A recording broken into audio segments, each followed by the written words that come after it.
అందరికీ నమస్కారం. Welcome to my YouTube channel. మామూలుగా పాడి రైతులు పశువులకు గర్భధారణ చేయించిన తర్వాత అవి చూలు నిలబడిందా లేదా అనేది తెలుసుకోవాలంటే కొన్ని వ్యయ ప్రయాసాలు పడాల్సి వస్తుంది. వీటికి ఒక సొల్యూషన్ లాగా రైతులు తమ ఇంటి దగ్గరనే చూలు నిలబడిందా లేదా అని 80% ఖచ్చితత్వంతో కనుక్కోవడానికి ఒక చిన్న ప్రొసీజర్ నేను ఈ వీడియోలో ఎక్స్ప్లెయిన్ చేస్తాను. వీడియోని తప్పకుండా లైక్ చేయండి. అలాగే మన యూట్యూబ్ ఛానల్ని ఇంతవరకు మీరు సబ్స్క్రైబ్ చేసుకున్నట్లయితే దయచేసి సబ్స్క్రైబ్ చేసుకోండి, నాకు సపోర్ట్ చేయండి. పశువు లేవగానే ఉదయాన్నే దాని మూత్రంని ఒక చిన్న గ్లాస్లో కానీ లేదా ఒక ప్లాస్టిక్ కంటైనర్ల బాక్స్లో కానీ ఏదైనా పట్టుకోండి. ఇందులోంచి మనకు అవసరమయ్యేది మాత్రం కేవలం ఒక 10 ml మాత్రమే. 10 ml ఈ మూత్రాన్ని ఒక 40 ml నీటికి కలిపి ఒక 50 ml సొల్యూషన్ రెడీ చేసి పెట్టుకొని ఉండండి.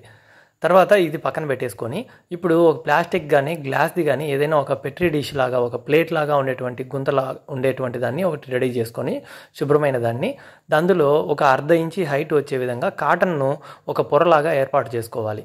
దానిపైన 15 నుంచి 20 గోధుమ గింజలను ఉంచి ఇప్పుడు ఈ ప్లేట్లో మనము ముందుగా రెడీ చేసుకున్నటువంటి మూత్రం యొక్క సొల్యూషన్ ఏదైతే ఉందో దాన్ని పోయాలి. ఈ గింజలు ఏవైతే ఉన్నాయో ఇవి పూర్తిగా మునగకూడదు, పైన తేలే విధంగా ఉంచాలి. దీనికి ఈ విధంగా వేసేసిన తర్వాత దీనిపైన మూసేసి క్లోజ్ చేసి ఒక 6 రోజులు కదిలించకుండా పక్కన పెట్టేసేయండి. అలాగే 6వ రోజు తర్వాత మనం మూత తీసి చూస్తే ఒకవేళ అందులో మొలకలు రాకుండా గింజలు అలాగే ఉండిపోవడము లేదా నల్లగా అయిపోవడం ఉంటే మాత్రం పశువు ప్రెగ్నెంట్గా చూలుతో ఉంది అని నిర్ధారణ. లేదు మొలకలు వచ్చాయి అని అంటే మాత్రం పశువు చూలుతో లేదు అనేసి నిర్ధారించుకోవచ్చు. ఇది ముందుగా చెప్పిన విధంగా 80% మాత్రమే అక్యురసీ. 100% కన్ఫర్మ్ కావాలి అని అంటే మాత్రం డాక్టర్ గారు చేయి పెట్టి లోపల పరీక్ష చేసి మాత్రమే కన్ఫామ్గా చెప్పగలరు.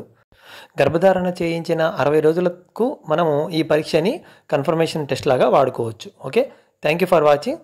Subscribe to my channel.